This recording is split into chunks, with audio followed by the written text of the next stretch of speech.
మొదటి పేతురు 4వ అధ్యాయము 7, 8, 9, 10, 11 వచనాలు ధ్యానించుకొని మనం ప్రార్థనలోకి వెళ్దాం. ఇక్కడ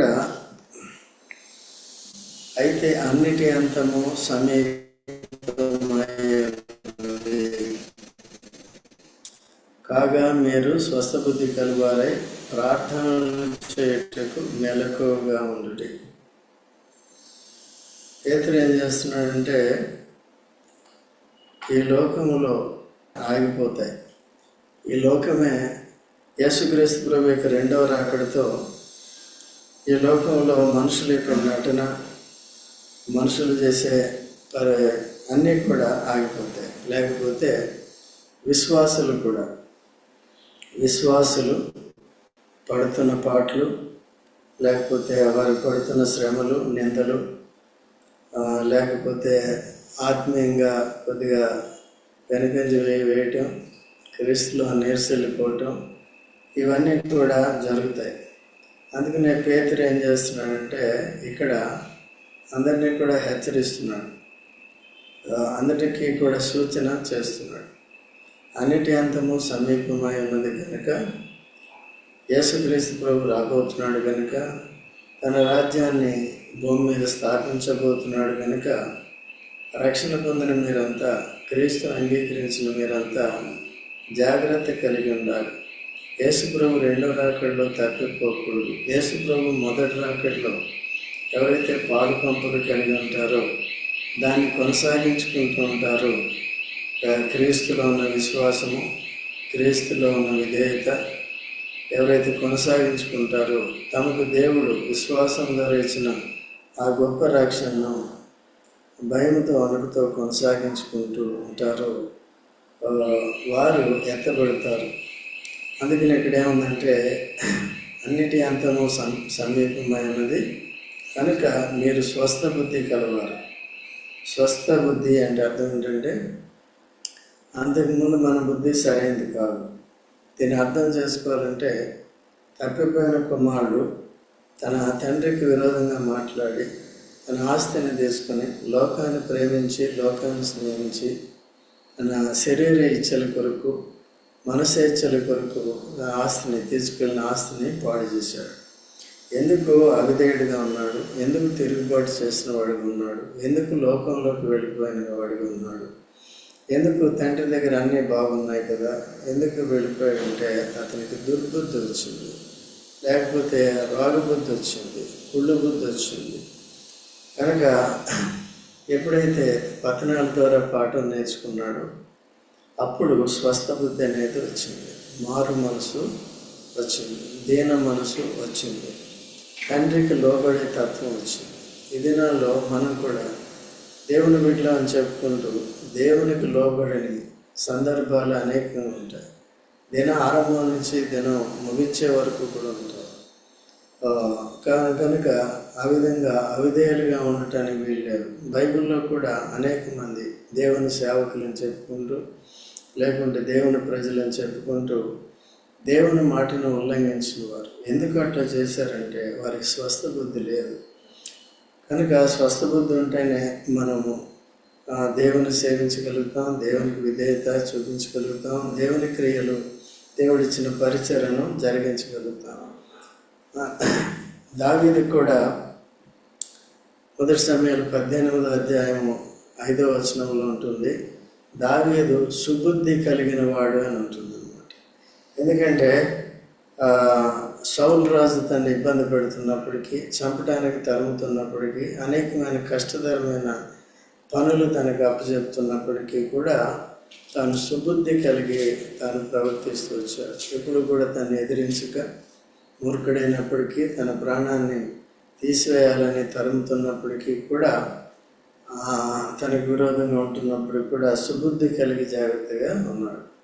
ఈ దినాల్లో కూడా మన పరిస్థితులు కొన్ని ఎవరొకరు మనకు విరోధంగా ఉంటూనే ఉంటారు. ఇవన్నీ కూడా వీటన్నిటిలో సుబుద్ధి కలిగిన వారు, లేక స్వస్థ బుద్ధి కలిగిన వారు వాటన్నిటినీ కూడా జయించగలుగుతారు. ఎందుకంటే వారికి దేవుడు తప్పక తోడుగా ఉంటాడు. ఏ పరిస్థితి, ప్రతికూల పరిస్థితి కూడా సుబుద్ధి కలిగిన వారిని జయించలేదు. ఎందుకంటే దేవుడు వారికి తోడుగా ఉండి విజయము ఇస్తాడనమాట. అందుకనే జాగ్రత్తగా ఉండాలి.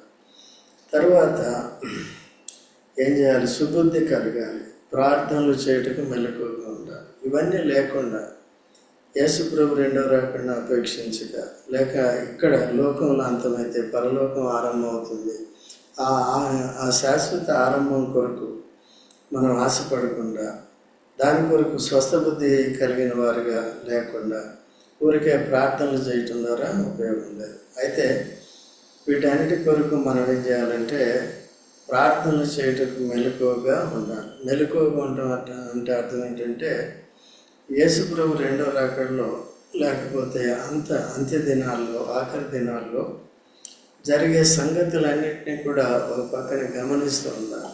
ఎక్కడ ఏం జరుగుతుంది, అంతా కూడా బైబిల్లో ఉన్నట్టుగానే జరుగుతుంది కదా.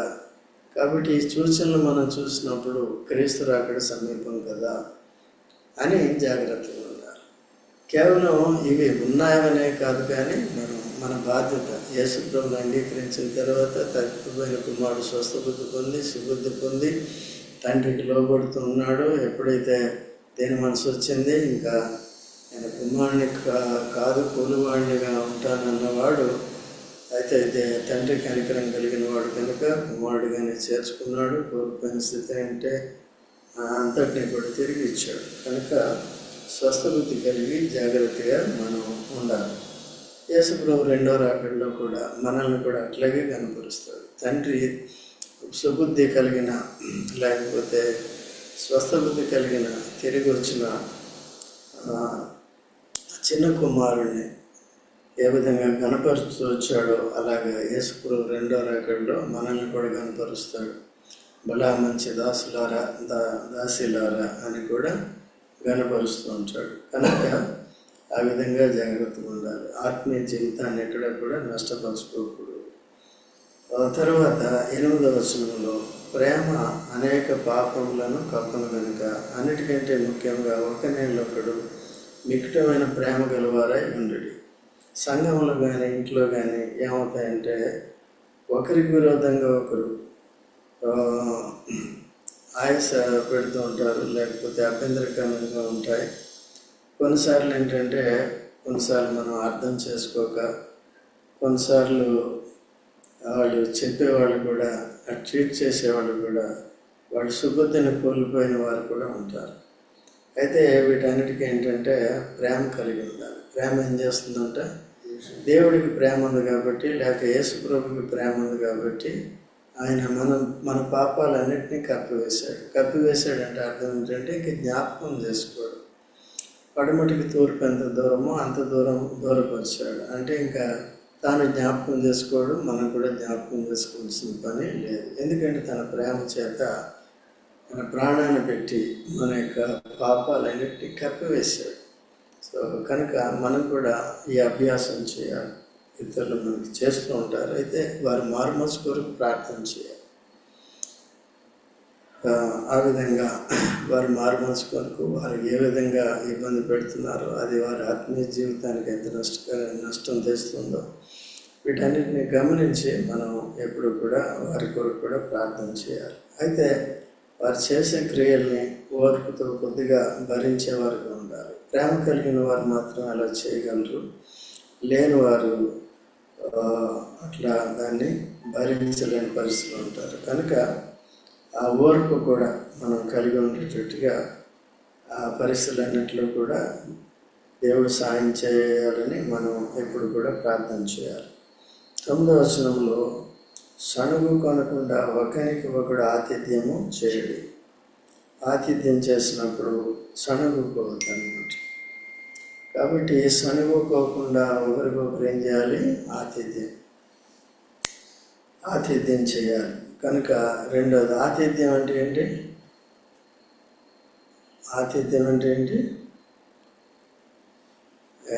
దావీదు అంటాడు 23వ కీర్తనలో, నా శత్రువులు ఎదుట నాకు భోజనము సిద్ధపరిచింది.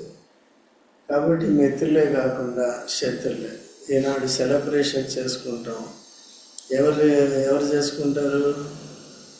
ఇప్పుడు ఈ సెలబ్రేషన్లో కూడా మనం ఏం చేస్తామంటే వాక్యం ప్రకటించినప్పుడు మనకి శత్రువులుగా ఉన్న వారిని కూడా పిలిచినప్పుడు వారు మనతో కలిసి భోజనం చేసినప్పుడు వారు వాక్యం వినడానికి వాళ్ళు సరి చేసుకుంటే సరే, దేవునితో సమాధానం పెడితే, లేకపోతే ఎవరికి అభ్యంతరకరంగా ఉన్నారో వారితో సమాధానంగా ఉంటే వారు తిరిగి స్వస్థ బుద్ధి కలిగిన వారే దేవుని మెప్పు పొందేవారు ఉంటారు, దేవుని ఆశీర్వాదం పొందేవారు ఉంటారు. లేకపోతే దేవుని తీర్పు కొరకు వారు సిద్ధపడవలసి ఉంటుంది.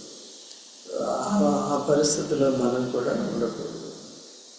కాబట్టి మనం ఏం చేస్తాం, అందుకని ఏంటంటే మనకు నష్టం చేసినా కష్టం చేసినా ఏదైనా మనకి సంతోష సమయం వచ్చినా ఏ సమయం వచ్చినా అందరినీ కూడా ఏం చేస్తామండి, ఆహ్వానిస్తాం. అందరినీ ఆహ్వానిస్తున్నప్పుడు ఏమవుతుంది, కొన్నిసార్లు దేవుడు మాట్లాడతాడు చూడాలి. మన విషయంలో మనం అలాగా ఉన్నప్పుడు సో అందరికీ ఆతిథ్యం చేయగలిగిన పరిస్థితుల్లో వీళ్ళు యాకోబు లాభాను కూడా వారు వేరైపోయే ముందు ఏం చేశారు, వాళ్ళు ఆతిథ్యం చేసుకున్నారు. అంటే భోజన సహవాసం చేసి సమాధానపడి మాటల్లో ఒకరి మీద ఒకరికి వైరం లేకుండా లాభాన్ని తన కుమార్తెలను పిల్లల్ని ఆయనకు అప్పగించాడు. అయ్యా, నా కుమార్తెలు తప్ప వేరొకరిని వాళ్ళకు వెళ్ళి జాగ్రత్తగా చూసుకో, నా మనవరాలను కూడా జాగ్రత్తగా చూసుకో అని భోజనం చేసి సమాధానపడి వెళ్ళిపోయాడు. అలాగే అబీమెలెకు గెరారు రాజు కూడా ఈయన్ని ఇస్సాకుని ఇబ్బంది పెట్టాడు. ఆదికాండం 20వ అధ్యాయంలో ఉంటుంది. ఇబ్బంది పెట్టాడు. తాను తండ్రి బావులు ఇస్సాకు తవ్వుతుంటే వాళ్ళ పను గెరారీలు పూర్తి చేస్తూ వచ్చారు. అలాగా ఎప్పుడైతే ఆఖరికి ఇంకో బావి తవ్వాడో అప్పుడు వాళ్ళు గెరారీలు ఏం చేయలేదు. దానికి రెహబోత్ అని పెట్టాడు. రెహబోత్ అంటే అర్థం ఏంటంటే వివాదాల నుంచి దూరం అవుట, వివాదాల నుంచి బయటపడ్డ, లేకపోతే ఇబ్బంది పెట్టేవారి నుండి దూరం అవుట. అట్లా దేవుడు సిద్ధపరుస్తాడు. రెండు బావులు తవ్వినప్పుడు వారు వ్యతిరేకించారు, ఇబ్బంది పెట్టారు. కాబట్టి అప్పుడు ఇస్సాకు ఓర్చుకున్నాడు. ఈ దినాల్లో మనం అంతకంటే ఏం చేయలేము. ఒకటి ఏంటంటే ఇబ్బంది పెట్టుకుని అనారోగ్య పరిస్థితులకు గురి కాకూడదు. మా పిల్లలు కూడా అదే అనుకుంటారు, ఇదేంటి నాకు ఏమన్నా ఇట్లా మైండ్లో పెట్టేసుకుంటామా, లేకపోతే ఏదైనా ప్రాబ్లం అయిపోతుందా అనుకుంటారు. కనుక మనం ఏం చేస్తాం, ప్రభువుకి అప్పచెప్తాం. ప్రభు చింతించడం వల్ల మనం ఏమన్నా చేయగలమా, ఒక వెంటనే చేయగలమంటే సేవ చేసేటప్పుడు కానీ విశ్వాసులుగా కానీ మనం నమ్మిన దాన్ని, వాక్యాన్ని నమ్మి, ప్రభు చెప్పిన దాన్ని నమ్మి ఆయనకి అప్పగించుకోవటమే శ్రేష్టమైనది. ఒకటి జరిగేవన్నీ జరుగుతూ ఉంటాయి, మనం ఏం చేయలేము. మనకేం కొత్త కాదు. మొదటి నుంచి ఏబేలు దగ్గర నుంచి కూడా అదే పరిస్థితి ఉంది. ఏబేలు దేవునికి దృష్టిలో స్వస్థబుద్ధి కలిగి ఇష్టడుగా ఉన్నప్పుడు కయ్యూను ఉన్నాడా, ఏం చేశాడు, మరణం చంపేశాడు. ఎందుకంటే తీవ్రమైన ఇంకేముంది, సృష్టికర్త యేసుప్రభువుని రక్షకుడిగా వచ్చినప్పుడు కూడా ఆయన కూడా మరణం వరకు తీసుకెళ్లారు. ఇంకా అందుకంటే ఏముంది. అయితే ఏంటంటే విశ్వాసులకి తర్వాత ఉంది ఘనత, జీవము, ఇవన్నీ కూడా. ఎవరైనా ఏదో ఒకరోజు చనిపోవాలి. అయితే శ్రమ పెట్టే వారికి శ్రమ, అవి దేవుడిచ్చే శ్రమలు భయంకరంగా ఉంటాయి. అయితే శ్రమ పడుతున్న వారికి ఆదరణ కలుగు, ఇప్పుడే కాదు నిత్యమైన ఆదరణ. సో ఎవరు తప్పు ఎవరు ఒప్పు అనేది తర్వాత తెలుస్తుంది అన్నమాట. ఓకేనా, జాగ్రత్తగా ఉండాలి. తర్వాత సణుక్కొనుకుండా ఉండాలి, ఆతిథ్యం చేయాలి. దేవుని నానా విధమైన ఉండి ఒక్కొక్కడు కృపావరం పొందిన కొలది ఒకరికొకడు ఉపచారం చేయాలి. గృహ నిర్వాహకులు అంటే అర్థం ఏంటంటే ఎవరికి దేవుడు కృపావరం ఇచ్చాడు. కృపావరం కలిగిన వారు సామర్థ్యం కలిగి ఉంటారు. ఇప్పుడు దేవుడు నాకు ఈ సంఘ కాపురత్వాన్ని ఇచ్చాడు అనుకోండి, అన్ని విషయాల్లో నాకేముండాలి, సామర్థ్యం ఎట్లా వచ్చింది, కృపను బట్టి వచ్చింది కదా, అది తెలిసిపోతుంది. అయితే నాకు స్వస్థ బుద్ధి లేకుండా కృపావరాల్ని వినియోగించానంటే అది క్షేమం కలిగా చేయదు, నాకు కూడా నష్టం వస్తుంది. ఈ దినాల్లో చాలా యథార్థత సేవించేవారు యథార్థత కోల్పోతున్నారు. కృపావరం లేకుండానే బలాత్కారంతో సేవ చేయాలని చూస్తున్నారు. అలాగ ఉండకూడదు, జాగ్రత్త. మన దగ్గర అలా లేదు. సో మనం స్వేచ్ఛగా యాచక ధర్మం కానీ ఇంకా బోధించేవారు బోధయందు, లేకపోతే నానా రీతిలుగా సమర్పించుకునేవారు సమర్పించుకుంటేందు, లేకపోతే ఇంకా ఎవరికి పనులు ఉన్నాయి వారికి. మీకు అందరికీ తెలియదు, మేము అనేక మందితో అనేకమైన పనులు చేసుకుంటాం. మాధవి చేయవలసిన పని మాధవి చేస్తుంది, ఇక మీరు పెద్దలు చేయవలసిన పనులు పెద్దలు చేస్తారు. ఏముండకూడదు, చప్పుడు వినపడకూడదు. సొలొమోను మందిరాన్ని రాళ్లతో కట్టేటప్పుడు ఎక్కడ చెక్కాడు వాటిని రాళ్ళని? క్వారీ దగ్గరే గని దగ్గరే కొండ దగ్గరే చెక్కాడు అన్నమాట. ఓకేనా? 6వ అధ్యాయం 1 సమయాల్లో ఉంటుంది, 2వ సమయాల్లో 1 సమయాల్లో ఉంటుంది. 1 సమయాలు 6వ అధ్యాయంలో ఉంటుంది. సుత్తి కానీ గొడ్డలు కానీ రంపం కానీ ఏ శబ్దం కూడా, సంఘం అంటే అది శబ్దం ఉండకూడదు. ఎక్కడైతే పరిశుద్ధాత్మ ఉంటాడో, ఎక్కడైతే పరిశుద్ధాత్మ పనిచేస్తారో అక్కడేముండదు, అల్లరి ఉండదు. ఎక్కడైతే అల్లరి ఉందో, మనుషుల మధ్యన వివాదాలు ఉన్నాయో, లేకపోతే పరిచర్య ధర్మం ఆర్డర్లో లేదో, శరీరంతో జరుగుతుంది, నడిపించేవారు శరీరతత్వం కలిగి ఉన్నారు, స్వస్థ బుద్ధి లేని వారుగా ఉన్నారు. సో అలాంటప్పుడు అల్లరే ఉంటుంది. సో సాతానే ఉంటాడు, పరిశుద్ధాత్మ సాయం చేయడు. అందుకనే చాలా జాగ్రత్తగా ఉండి వీటిలో ప్రార్థనలో మనం ఎడతెగకుండా ఉండాలి. ఈ విషయాలు మనం తెలుసుకుని వివాదాల్లో చిక్కుకోకుండా, నెగటివ్ పీపుల్గా తయారవకుండా, స్వస్థ బుద్ధి కలిగిన వారుగా ఉండేలాగా మనం ఎప్పుడూ కూడా సిద్ధపరచుకోవాలి. సో ఒక్కొక్కడు కృపావరం పొందిన దాన్ని బట్టి ఏం చేయాలి? ఒకరికొకడు కదా, మనం ఉన్నది ఎవరు? ఒకరికొకడు ఏం చేయాలి? విచారం చేయాలి. ఆ పని చేయబాబు అంటే చేయాలి. నువ్వు కూడా నాకు ఏదైనా పని చెప్పానుకో, నా ఇచ్చిన కృపావరాన్ని బట్టి నేనేం చేయాలి? చేయాలి. నీకు ఇచ్చిన కృపావరాన్ని బట్టి ఏం చేయాలి? చేయాలి. సో ఘనత గౌరవాలు కలిగే పని ఏదని చెప్తే రెడీ అయిపోతారు. ఏదన్నా బాత్రూమ్ కడగాలి, లేకపోతే మెట్లు కడగాలి అంటే మాత్రం ముఖం మాడిపోతుంది. అట్లా ఉన్నప్పుడు అర్థమైందా? అందుకనే ఎబ్రాన్లో ఫస్ట్ సేవకు వస్తే ఏం చేస్తారు?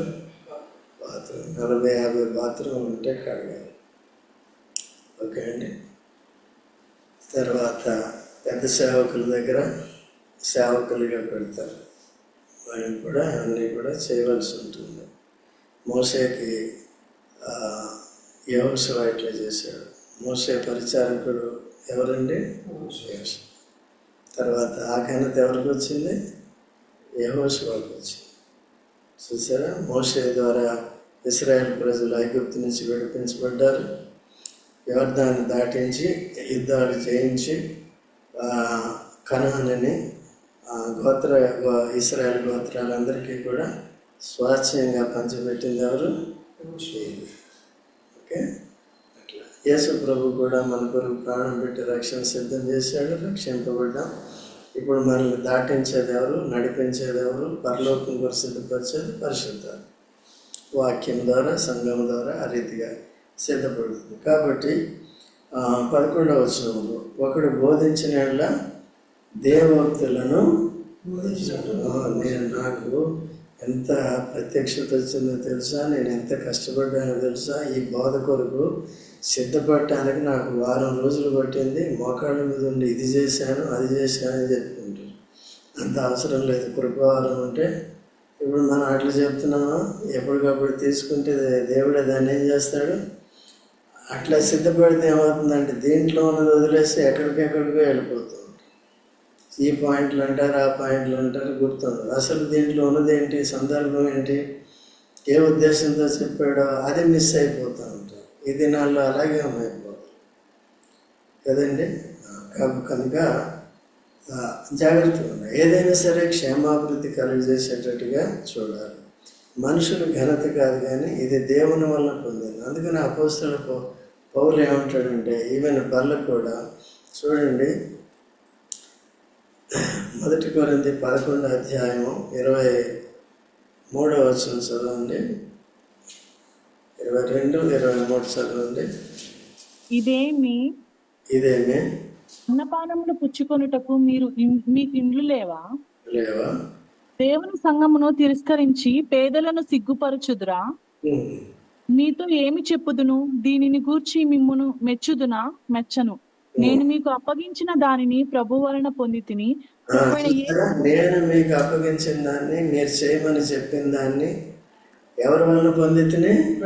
ప్రభు వలన. అదే అన్నమాట, ప్రభు వలన పొందితిని.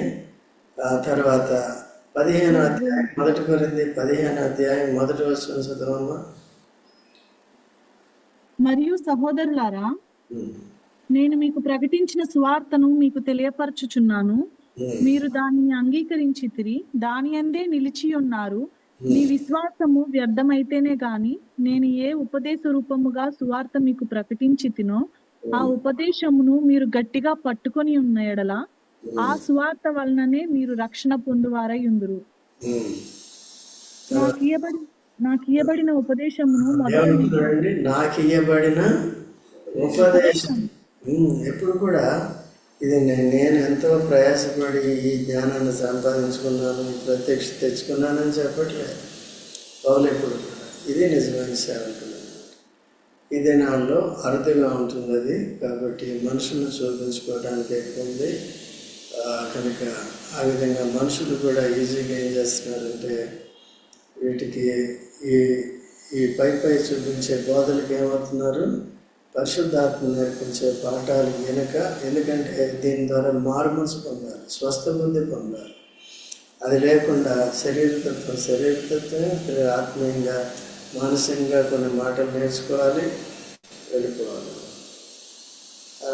కాకుండా జాగ్రత్తగా ఉండాలి. ఒకవేళ ఇతరులు అలాగా ఆ ఉద్దేశంతో చెప్పినప్పటికీ కూడా వాటిని వినాలి. మనం దాంట్లో ఉన్న ఆత్మీయ సారాంశాన్ని తీసుకుని ఆత్మీయంగా మార్పు చెంది జీవించాలి. వారు చెప్పుదురే కానీ చేయరు. వారు చూడండి, మత్తయి సువార్త 23వ వచనం, 23వ అధ్యాయము 1వ వచనం. మత్తయి సువార్త 23 1. త్వరగా చదవండి. అప్పుడు యేసు జనసమూహములతోనూ తన శిష్యులతోనూ ఇట్లనెను, శాస్త్రులను పరిసయ్యులను మోషే పీఠమందు కూర్చుండు వారు గనుక వారు మీతో చెప్పు వాటినన్నిటినీ అనుసరించి గైకొనుడి. అయినను వారి క్రియల చొప్పున చేయకుడి. వారు చెప్పుదురే గాని చేయరు. అదే సంగతి. వారు చెప్పుదురే కానీ వారు చెప్పే మాటలు మీరు చేయండి. వారు చెప్తారు కానీ వారు చేయరు. చెప్పి చేయరు. వాళ్ళేం పరలోక రాజ్యానికి చేరిన అల్పులు అనబడతారు. ఇక ఎవరు? సాక్షాత్ యేసుప్రభు చెప్తున్నాడు ఈ మాట. యేసుప్రభులో అటువంటి వేషధారణ అంగీకరించడం ఆయన ఈ దినాల్లో కూడా. మనం అందుకనే పరిచర్య చేస్తున్నాము అంటే, మీకు వాక్యం చెప్తున్నాం అంటే వినాలి. సో నిన్నటి రోజు 50 మంది 60 మంది వచ్చినప్పటికీ కూడా వారు విన్నారు, వదిలేస్తున్నారు. మిగిలిన రోజులంతా ఏం చేస్తున్నారు? వినట్లేదు, క్రియలు చేయట్లేదు. కొంతమంది అయితే అసలు ఆ రోజు కూడా సరిగ్గా రాని వారు ఉంటున్నారు. అయితే వచ్చిన వారు కూడా ఏం చేయాలి? విని దాన్ని పాటించాలి. అందుకనే మీరు నిన్న నేర్చుకున్న దాన్ని ఈరోజు వచ్చి కొంతమంది ఆరాధన చేశారు. అంటే ఏం చేస్తున్నారు? మీ మనసులో అది ఉంటుంది. తర్వాత ఏం చేయాలి? దాని ప్రకారం మనం జీవించాలి. సో దేవుడికి అంగీకారమైన జీవితం మనం కలిగి ఉండాలి. వేషధారణ అంటే అన్నిటి అంత సమీపంగా ఉంది కనుక మనం వెళ్ళిపోవటం కానీ, లేకపోతే యేసుప్రభు రావటం కానీ, ఈ లోకానికి ముగింపు కానీ అన్ని దగ్గర ఉన్నాయి. కాబట్టి ఆ వేషధారణతో కూడిన జీవితము, లేకపోతే చెప్పేది చేయకుండా ఉండేది, వినేది లేకపోతే చేయకుండా ఉండేది, ఇటువంటి వేషధారణ మనలో ఉండకూడదు. వాళ్ళు పరిసయ్యులు శాస్త్రులు అలా చేసి నష్టపోయారు. వారు మాటలు వినండి, వారు చెప్పింది చేయండి, కానీ వారు చేసినట్టు వారు చెప్తారు, ఆపోజిట్గా జీవిస్తారు. అట్లా అనకూడదు. వాళ్ళు కూడా అదే పరిస్థితి ఉంటుంది. చెప్పేవారిని ఎవరిని కూడా సామాన్యంగా నమ్మకూడదు, కానీ దేవుని వాక్యాన్ని మాత్రం నమ్మాలి. చాలామంది నేను వింటూ ఉంటాను బోధలు. అవి చెప్పిన వాటిలో, ఆ చెప్పేవారిలో ఇది వాళ్ళు చేస్తున్నారనే గ్యారంటీ నాకు నమ్మకం నాకు. వారు చెప్పేవి తీవ్రమైన హెచ్చరికలు. తాను చేస్తున్నాడని గ్యారెంటీ నాకు ఉండదు. అర్థమైందా?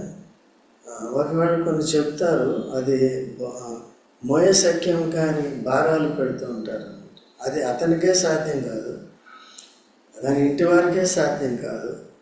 కానీ సంఘంలో ఈజీగా చెప్పేస్తూ ఉంటారు కదా, ఇది చేయండి అది చేయండి అని భారాలు పెడతారు. పౌలు ఏమంటాడంటే, నేను ఇతరులకి భారముగా ఉండను. యేసుప్రభు ఏమంటాడు, మీ భారాన్ని నేను భరిస్తాను. మనం ఏమంటాం, నా భారాన్ని మీరు భరించండి, మేము ఎవరి భారాన్ని భరించండి.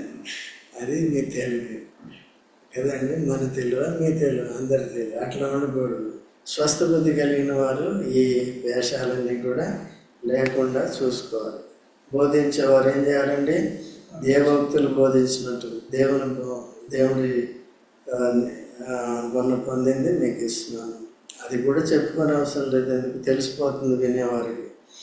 బోధింపవలను ఒకడు ఉపచారం చేసిన అంటే మామూలు ఫిజికల్ వర్క్ ఏదైనా చేసినప్పుడు ఉపచారం ఫిజికల్ వర్క్ అన్నమాట. మందిరంలో స్పిరిచువల్ వర్క్ ఉంటుంది, ఫిజికల్. ఆరాధన అనేది స్పిరిచువల్, పరిచర్య ప్రార్థన అనేది స్పిరిచువల్, వాక్య పరిచర్య అనేది స్పిరిచువల్గా చేస్తే స్పిరిచువల్, కార్నల్గా చేస్తే కాదు. అట్లా ఉంటుంది. సో క్లీన్ చేయటం కానీ, అది చేయటం కానీ, సిద్ధపరచడం కానీ, రొట్టె బల్ల కానీ, ఇవన్నీ కూడా ఏంటి, అందుకనే మార్త ఉపచారము చేసి మరియ ఆరాధించింది, సమర్పించుకుంది కదా. అదేంటది స్పిరిచువల్.